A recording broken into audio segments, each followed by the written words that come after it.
አልፈልግም ከሆነ ምክንያት አይ ቲንክ ምክንያት ይሄ ነው። እኔ ይዤ ልወጣለሁ በየቀኑ ናይት ኦኬ ችግር የለውም። ግን ደግሞ እኔ ቤተሰቤ ጋር መሄድ እፈልጋለሁ። እሺ አሁን ምክንያት ቤተሰብሽ ጋር በእንደዚህ አይነት ኬዝ መገናኘት አልፈልግም ነው በደንብ ያን አንድ ነገር ልንገርሽ እኔ 150 ኪሎ ሜትር በየቀኑ እያቋረጥኩኝ 170 እና 150 ኪሎ ሜትር በየቀኑ እያቋረጥኩኝ የመሄድ ግዴታ የለብኝም። ሌላ ነገር እንዲታሰብ የምትፈልገው ሰው ሌላ ነገር እንዲያስብ ነው የምትፈልገው። ማንም የፈለገውን ነገር ማሰብ ይችላል። ግን እኔ ይሄናል እንደሞኛ አርገሽ ወይንም እንደዚህ አርገሽ እንድትቆጥኝ አልፈልግም። ገባሽ? ሁሉንም ነገር እያንዳንዱ ነገር አይደለም የምታረጊውን የምታስቢውን ነገር ጠንቅቄ ማጥፈው ነኝ። አንዳንድ ጊዜ ዝም ብዬ ሳልፈሽ ነገሮችን ስተውልሽ ምናምን እኔ አላቅም ማለት አይደለም ወይንም ሞኝ ነኝ ማለት አይደለም። ገባሽ? አንዳንድ ጊዜ ሰላም የቻናል ቤተሰቦች እንዴት ናችሁ? ዛሬ መጥቻለሁ በአዲስ ቪዲዮ። የዛሬ ቪዲዮአችን ትንሽ አብርሽ ከቁጣ ጋር ተቀላቅሎ አዲስ ነገር ይዞ መጥቷል ማለት ነው። ምክንያቱም በዚህ ልክ ቁጡ ሆኖ አይቼው አላቅም። ብቻ ሩታን ቤተሰቦቿ ጋር ልትሄድ እንደሆነ አሳውቀዋለች። ግን የትም መሄድ የለብሽም እያላት ነው። እውነት መሄድ የለባትም። እሱ ያው እንደሚፈልገው እየሆነ ማለት በሚፈልገው መንገድ የራሱን ላይፍ ጀምሯል ማለት ይቻላል እንግዲህ እንዳየ ነው። ስለዚህ እሷ ከዚህ ቤት ንቅንቅ ማለት የለብሽም እያላት ነው። እንዴት ነው መሆን አለበት? እናንተስ ምን ታስባላችሁ? ቪዲዮዎችን እናያለን። ቻናል ቤተሰቦች አብራችሁኝ እንድትቆዩ እፈልጋለሁ። ኮሜንት አስተያየታችሁን ስጡኝ። እኔ እንደዚህ እየተጨቃጨቅ አታናግረኝ። በስነ ስርዓት አናግረኝ። እየተጨቃጨቅ ምን ፍላጎት ነው ሲጀመርና እየተጨቃጨቅ ይጣራን ካሁን አንተ ነገር ድንገት እኔ ነገሮች የለሁም ስትል ሌላ ነገር እንዳይሰማክ በማለት ነው። ገብቶሃል እንጂ እንደዚህ እንድትጨቃጨቁ ብዬ አይደለም እኔ የጠራሁክ። ገብቶሃል? ይሄ ደግሞ የሚካበድ ነገር አይደለም። ያለኔ ፍላጎት ያለኔ ፍቃድ ልጁን እንደፈለገች ማንቀሳቀስ መብት የላትም። ገባሽ? እሷ እንደሆነች እኔ ማባት ነኝ እኮ እኔ ማባት ነኝ። ስለዚህ ማይሆን ነገር አይሆንም ካልኩኝ እኔ ማይሆንም ነው አለቀ በቃ። አይሆንም የምትለው እኮ ቤተሰብ ጋር መሄድ አለባት። ይሄ ማይሆን ነገር ገብቶሃል?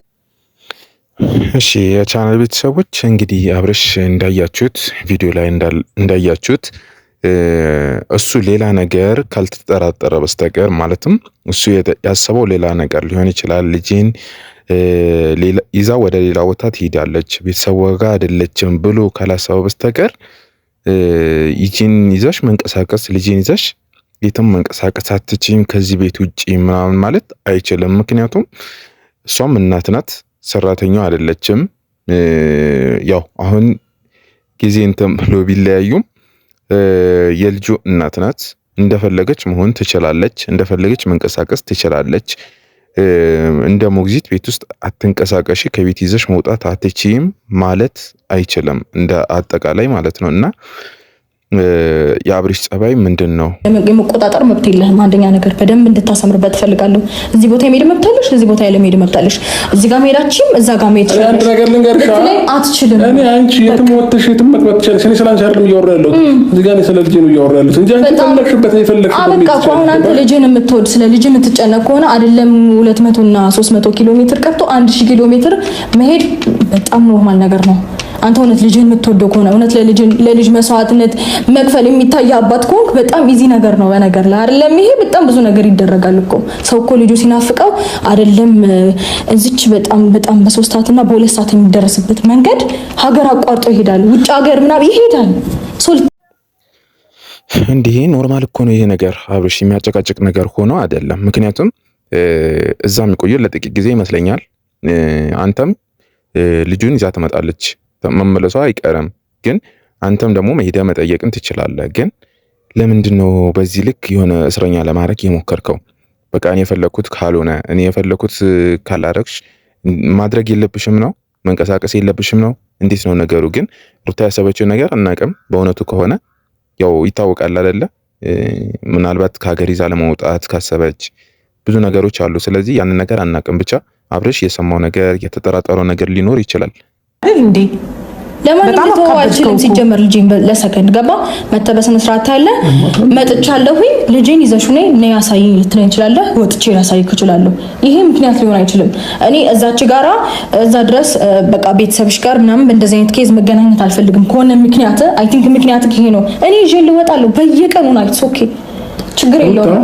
ግን ደግሞ እኔ ቤተሰቤ ጋር መሄድ እፈልጋለሁ። እሺ አሁን ምክንያት ቤተሰብሽ ጋር በእንደዚህ አይነት ኬዝ መገናኘት አልፈልግም ነው። በደንብ ያንተ አንድ ነገር ልንገርሽ፣ እኔ 150 ኪሎ ሜትር በየቀኑ እያቋረጥኩኝ 170 እና 150 ኪሎ ሜትር በየቀኑ እያቋረጥኩኝ የመሄድ ግዴታ የለብኝም። እዚሁ ነው ልጅ ያለው። በቃ ከልጄ ጋር መሆን ፈልጋለሁ። ገባሽ?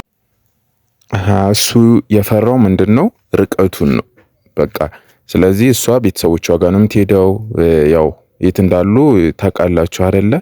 ያለውን ርቀት አስቦ ነው መጥቼ ማየት አልችልም እዛ ድረስ ነው እያለ ያለው። ስለዚህ እሷ ይዛለት ልትመጣ ነው። ይዤልህ እመጣለሁ ያለህበት የምትለው ምን አይነት ጨዋታ ነው የሚጫወቱት? ምን አይነት ቀልድ ነው የሚቀልዱት? እሷም እኮ ያው መሄድ አለባት፣ ቤተሰብ መጠየቅ አለባት። የፈለገችበት ደርሳ መመለስ መብት አላት። አልፎን ተርፎ የራሷን ህይወት የመጀመር መብት አላት። የትኛውን ቦታ ሄዳ የትኛውን ቦታ ተንቀሳቅሳ እሱ እንደጀመረ ሁላ የራሷን ህይወት መጀመር አለባት። ግን እሱ አትሂጂ አትንቀሳቀስሺ ማለት አይችልም። ግን ሁለታቸውም በቀናነት በመነጋገር ልጁን የሚጠይቅበት የሚያይበት መንገድ ማመቻቸት አለባቸው ድረስ ካልከለከልኩ ድረስ አንተ መብትህ የማየት መብት አለ። ህግ ደግሞ ከዚህ ቤትም ከዚች ሀገርም እንዳትንቀሳቀሽ የሚለኝ ነው። አምጥ ተቃሳየኝ እኮ እስከናገር ታገሽ እየነገርኩሽ እኮ ነው። እስከናገር ታገሽ። ነገ መሆን ያለበት ነገር እዚሁ እንወስናለን። አለ ግን እኛ ለአንተ ክብር ስላለን ነበር ጠርተን ልናናግርህ ስለከበድሽኝ አንቺንም ቦታ ስላለኝ ትልቅነትሽን አሳይተሽኛል። እግዚአብሔር ያክብርሽ። በቃ አመሰግናለሁ። ስለዚህ አሁን እኔ ነገ ልጠብቅህ ይዘህና ግን ደግሞ እሄድና አንተ ጋራ ከነ አንድ አልገናኝም። እኔን ማግኘት አስባ ነው ብለህ ካሰብክ ከነ አይደለም ለመገናኘት አላስብህም፣ አላይህም፣ ቼክም አላረግም። ገብቷል? አሁንም ቢሆን ልጅን ለማየት እየመጣ ያለው አንተ እንጂ እኔ አልደረስኩም።